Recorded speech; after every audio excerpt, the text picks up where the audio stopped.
E agora eu chamo a sua atenção para acompanhar uma história de uma mulher portadora de uma síndrome rara. Ela perdeu um filho por causa da doença genética e as chances de gerar outra vida saudável eram quase impossíveis. Mas, com a ajuda da medicina e de um médico que aceitou o desafio, ela pôde realizar o sonho de uma nova gravidez. Veja na reportagem de Elaine Cortez. Ei, João, o que você fez hoje? Comeu lanche na escola?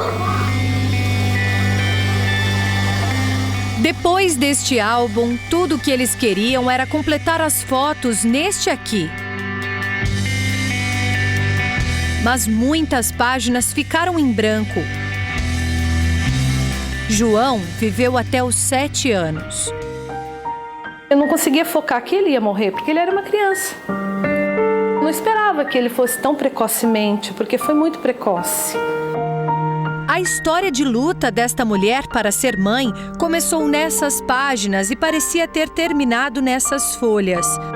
Portadora de uma síndrome rara, transmitida para o filho, que morreu em decorrência da doença, como pensar em outra gravidez diante do risco de perder mais uma criança?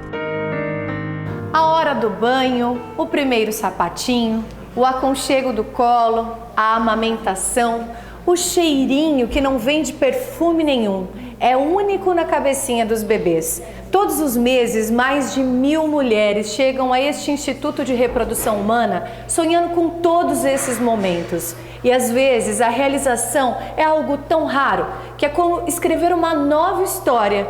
Hoje nós vamos contar um novo capítulo de vida e na literatura médica. Elisângela é considerada um caso raro na medicina e de sucesso entre os especialistas da reprodução humana. Uma técnica de fertilização in vitro conseguiu um fato histórico. Aos 39 anos, a mãe, que tem uma doença hereditária raríssima em mulheres, engravidou sem transmitir a síndrome para o bebê. Ela tem a distrofia muscular de Duchenne, uma deficiência no gene que produz a proteína que permite a contração dos músculos. Uma doença sem cura, progressiva e degenerativa, que compromete a força muscular de todos os movimentos voluntários, inclusive da respiração. Por isso, pode levar à morte. Naquele momento eu não pensei que eu tinha a patologia. Eu pensei no meu filho. E agora, daqui para frente, eu faço o que para ajudar meu filho? Essa foi a minha reação. A síndrome afeta 1 a cada 3.500 meninos que sobrevivem até os 20 anos de idade em casos muito isolados.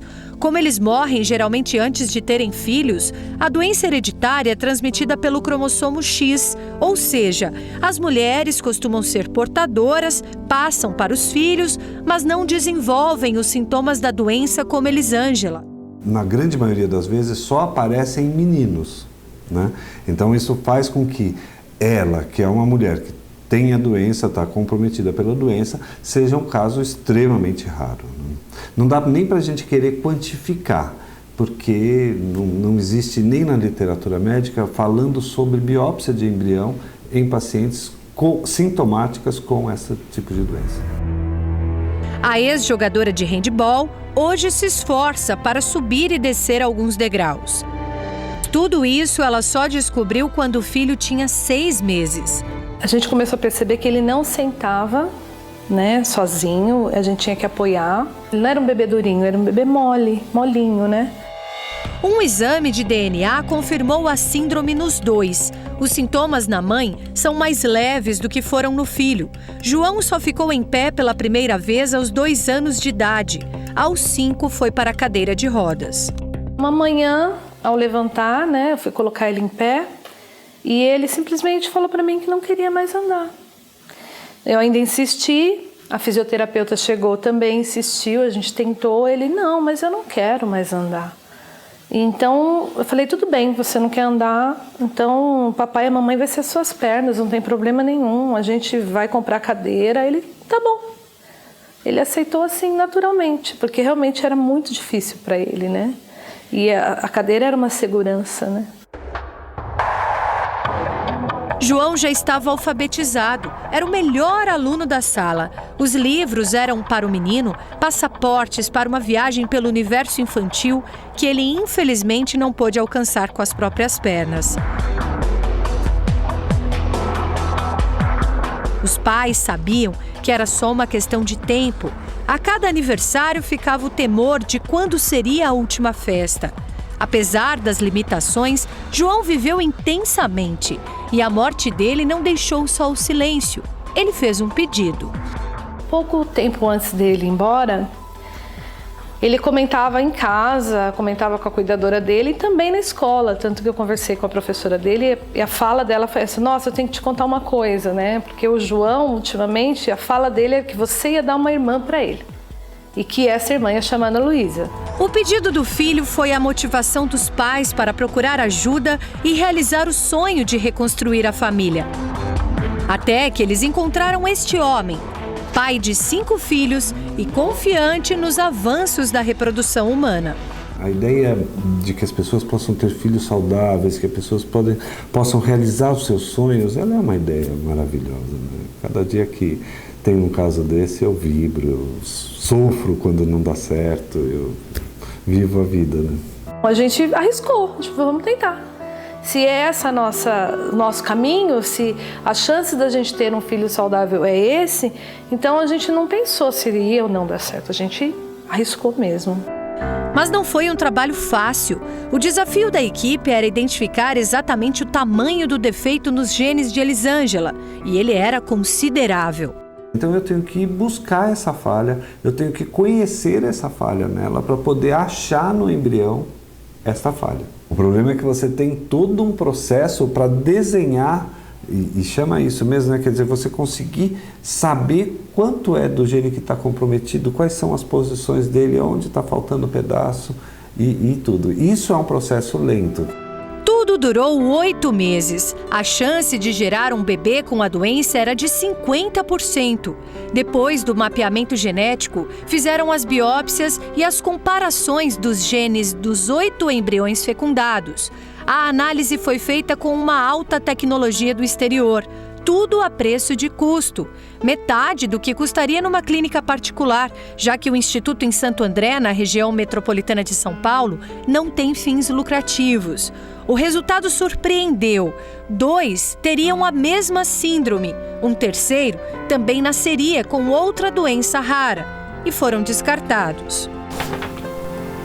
Deu certo. Mas logo chegou a boa notícia. O medo de escutar o não, que não ia dar, mas graças a Deus me falaram sim, entendeu? Aí, só festa. Eu já comecei a chorar. Estou trabalhando isso ainda na minha cabeça, que eu vou ter uma menina. Então, para mim, isso é muito diferente. Então, eu estou curtindo muito, porque é tudo muito diferente, né? Em relação à maturidade também, hoje. Então, eu sinto assim, hoje, para mim, eu estou curtindo cada segundo, cada momento, cada movimento dela, cada vez que eu vou fazer um exame, né, ultrassom, então cada sinalzinho dela para mim é incrível. Elisângela gera a Ana Luísa que João tanto pediu, um bebê completamente saudável. Ela vai nascer sem nenhum defeito desse tipo e, além disso, com todos os cromossomos, nem cromossomo a mais, nem a menos. É um sonho realizado, sim, com certeza. É uma opção uma mulher não querer ter filhos, mas para mim, que já fui mãe, eu não sei viver sem me doar a alguém. Eu acho que isso é muito importante. Então eu tenho muito amor para dar, né? Então eu quero doar esse amor. Está no 5º mês de gestação e Ana Luísa não está sozinha nesta nova fase. Eles têm mais um embrião do sexo feminino e 3 do sexo masculino congelados e livres da doença, só à espera do papai e da mamãe. Será que a família vai aumentar? Sim, vai ser um menino. Eu acostumei com ele, né? Todo dia que eu chegava ele estava aqui esperando. E sem ele, só fica nós dois aqui. A casa é grande. A vida mudou muito, né? Então sempre a gente estava falando, vamos tentar, porque tem que preencher aquele vazio que está no nosso peito, entendeu? Com certeza, na mesa sempre vai ter lugar para mais um, né? Sempre. Onde come 1, come 2, come 3. Se a gente pudesse, a gente fazia uma equipe uma equipe de jogador de futebol. primeiro, amor, muita luta, fé em Deus e tocar a vida, né?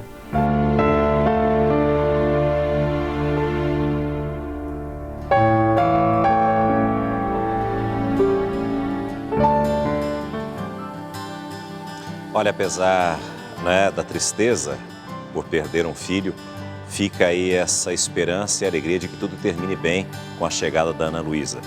Parabéns a esse casal, ao Dr. Caio, porque, independentemente dos avanços da medicina, foi preciso a coragem desse médico, né, de encarar esse desafio, de tentar superar esse desafio e, mais do que isso, realizar o sonho de devolver, né, todas as esperanças e reestruturar essa família depois da perda do filho. Parabéns a todos.